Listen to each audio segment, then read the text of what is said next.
Will you go flying if you go backwards and drive full speed into the pack?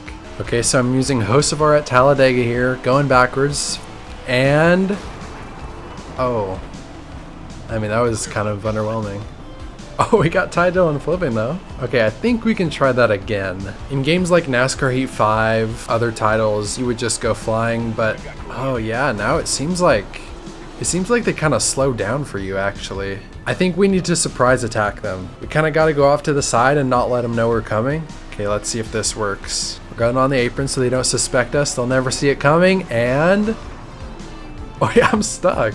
I just fused into Chris Buescher. I just fused into him. So 3 tries, myth busted. You don't go flying, unfortunately. But that's just one of 25 myths in NASCAR 25 that I'm going to answer in this video. So for myth number 2, we need to find out if you can hit the barrels. I recall back in NASCAR 15, possibly, you could hit the barrels and sometimes they'd even send you flying. So do these barrels in NASCAR 25 have physics? Pretty sure they got barrels. Here they are. And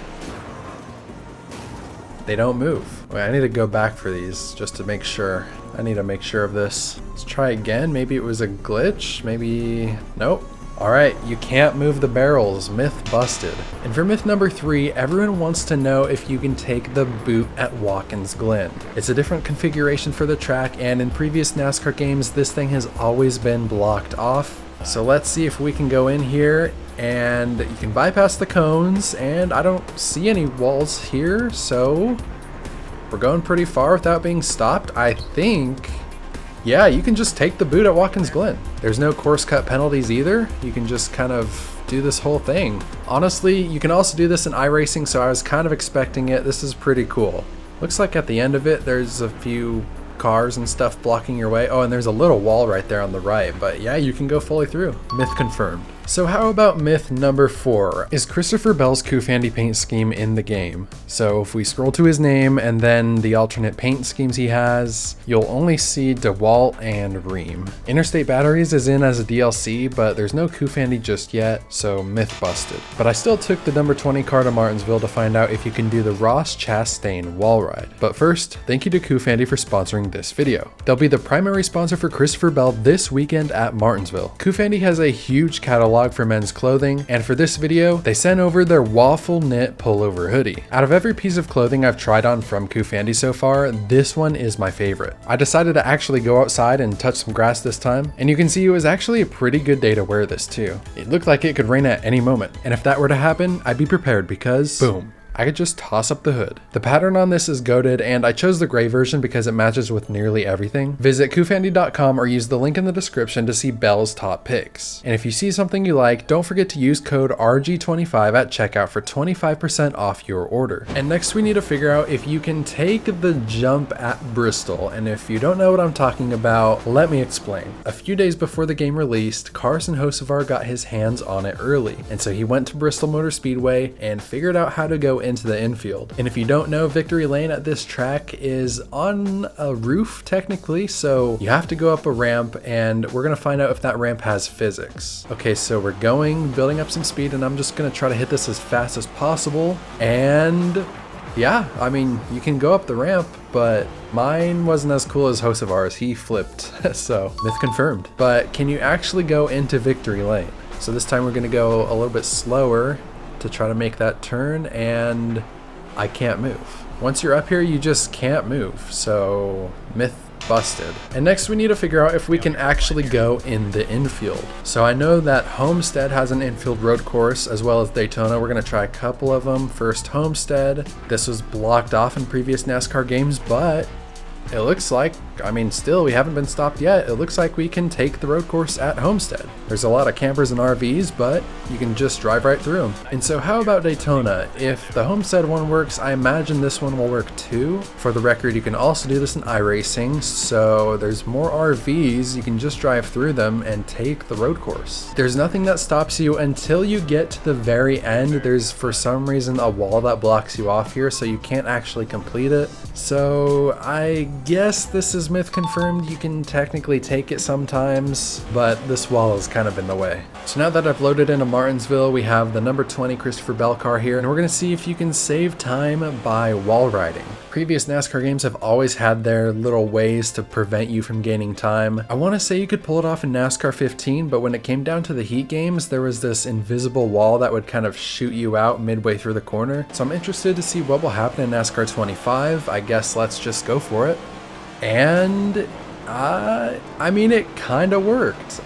It definitely slowed me down later in the corner, but I mean, you can maybe gain time with this method. I'm gonna say, since there's no way the game really stops you from doing it, this myth is confirmed. So we already established what happens when you go backwards in an offline race, but that proposes a huge question. Can you go backwards in online mode? So guys, I bought PS Plus just to do this, by the way. Rip wallet. I found the biggest lobby I could possibly find, and this is my first ever online race.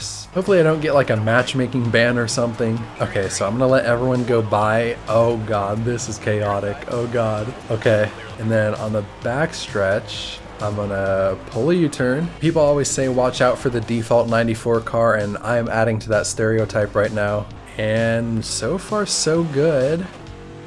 Oh wait, look on the minimap. Everything's frozen on the minimap. I think it kicked me out of the session. Honestly, I figured it would keep me in the race, but it would just ghost my car or something, but it does both.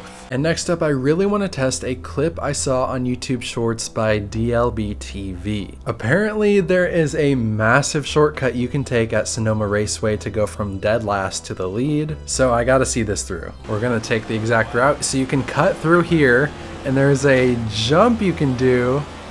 I just slid over those tires and went to first place. So yeah, myth confirmed. You can take a massive shortcut at Sonoma Raceway. And it looks like you can take some other jumps throughout the track too. And for the next myth, I heard rumors that you can drive way outside of the track at the Chicago Street Course. So I believe it's this turn here. You just pull in. There's no wall to really block you off. There's this one, but you can go around it. And yeah, we're just driving on the streets of Chicago, heading into the city. And you can actually go down here for quite a long time until, I mean, you can go far. Like, look at the minimap and look at me, and then you eventually fall through the track. So myth confirmed. That's actually pretty cool. So yeah, that leads us into the next myth. Can cars fall into the track? Well, pretty much anytime you escape and get out of bounds in NASCAR 25, there's a little area that if you go too far, you'll just fall through the track. And these aren't hard to find either. I mean, that's probably as easy as it's gonna get. So yeah, myth confirmed. And something else we have to test is, do you actually drive slower while in the grass? So I tried this in an ARCA car at Lime Rock, and a simple 0 to 60 test is super quick, probably just as quick as pavement. You do have a little bit less traction, but I mean, you can still haul through the grass in this game. Like, it might be a little slower, but not by much. I just hit 140 by the end of the straightaway. So do you drive slower in the grass? That one is pretty obvious, but it wasn't by much. Myth confirmed. But that's not all. Can you race on the drag strip at Sonoma Raceway? So there's a clip out there on X from Asteroid4914, and he got into an online lobby, did a complete drag race on the drag strip at Sonoma with his friends, and yeah, I mean, it's chaotic. I want to see if this is still in the game really quickly. So once you're on the Sonoma long course that you can actually take, you can hook a right, and yes, you can get onto the drag strip. And I guess in online you can go backwards on the drag strip and it won't kick you out of the race. And from there you can drag race your friends. Myth confirmed. But now we're getting down to the real science. Will your car sputter when you're out of fuel? So I ran some laps at Kansas, going all the way until my car was out of fuel. And it looks like you can go a full lap when it says 0 laps remaining. And then once you're fully out of fuel, your car will actually start to sputter a little bit before eventually losing all gas. It didn't sputter for very long. I wanted to coast around the track to see what would happen when I came to a full stop without fuel, but when I reached around 45 miles per hour, something very weird happened. You're low on fuel.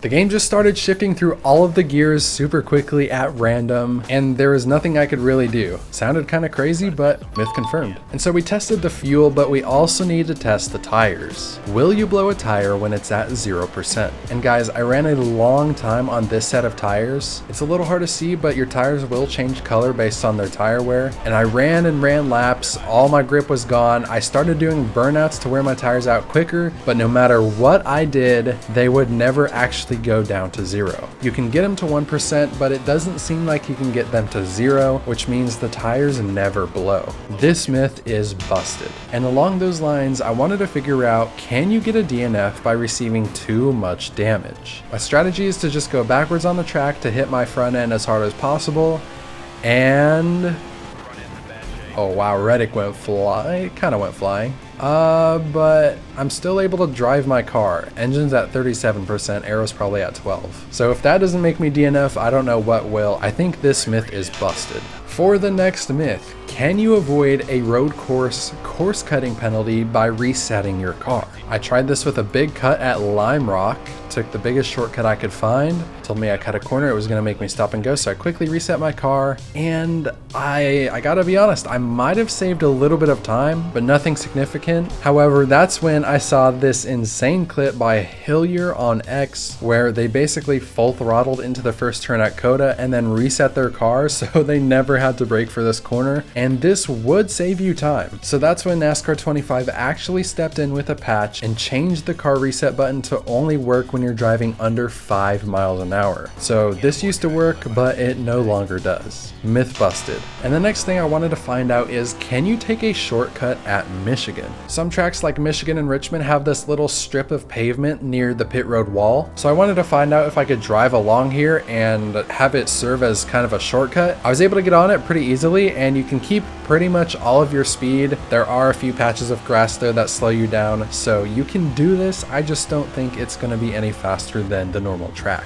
But since you can take this shortcut, this myth is confirmed. For our next myth, we need to find out if you can get stuck upside down in NASCAR 25. So my strategy here is just going to be to drive and hit a wall at full speed, and maybe that'll send my car flying. Obviously there's not like a guaranteed way to go upside down, but hopefully this works. Oh wow.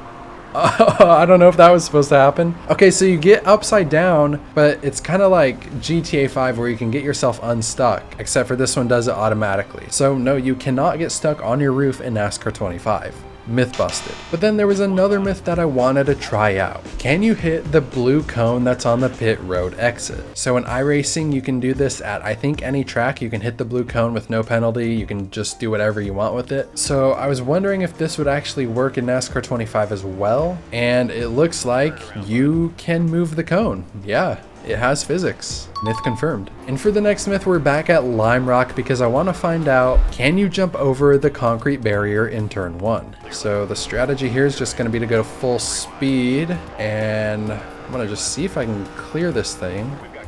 And yeah, you can jump the concrete barrier and get a little bit further. Yeah, I'm not gonna lie guys, I did this one by complete accident, but it's still pretty cool. And for the next myth, does the fuel enter on the correct side of the car at specific tracks? If you recall, at tracks like Watkins Glen or the Chicago Street Course, the fuel enters the car on the right side. So I wanna see if this little attention to detail was put into NASCAR 25. If we load into Watkins Glen here, should be on the right.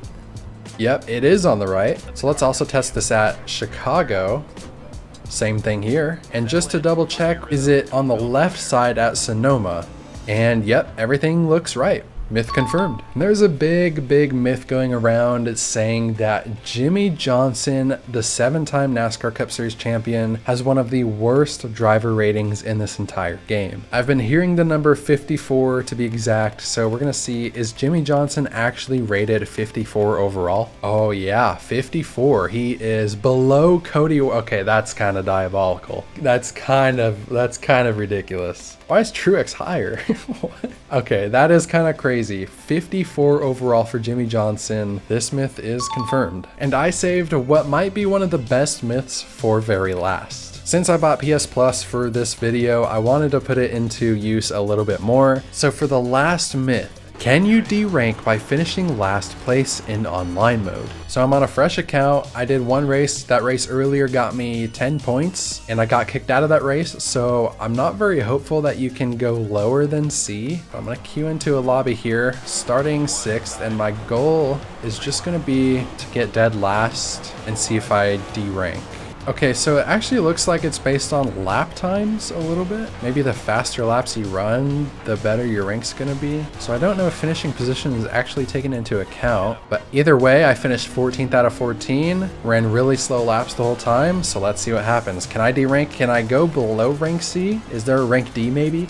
And my rating went up. Okay, even though I ran insanely slow laps, I got points for it. Even more points than when I went backwards and got kicked out of the race. 77 points from that race. So it looks like there is no rank D. You can really only go up from here, but I'm sure that if you're rank B or rank A or maybe even rank S, you could probably demote. So that's gonna do for this video, guys. I honestly have been having a ton of fun on NASCAR 25, and maybe there are some things in this video that you can take with you when you go on to play the game. Go check out Kufandy. I'll be at Martinsville this weekend, and if you enjoyed this video, here's another NASCAR video that YouTube thinks you're gonna like.